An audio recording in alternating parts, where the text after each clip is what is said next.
રામાયણની ગીતા જેના ઘર મારે હોય તેના ઘરે કાયમ રામ રાજ હોય। દશરથ જેવા પિતા જેના ઘરે હોય એના ઘરે કાયમ રામ રાજ હોય।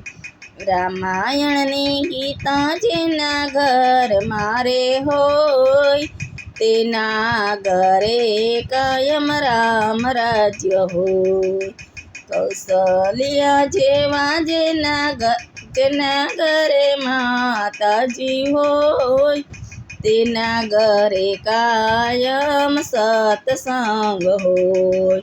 કૌશલ્યા જેવા જેના માતાજી હોય તેને ઘેરે કાયમ સત્સંગ હોય।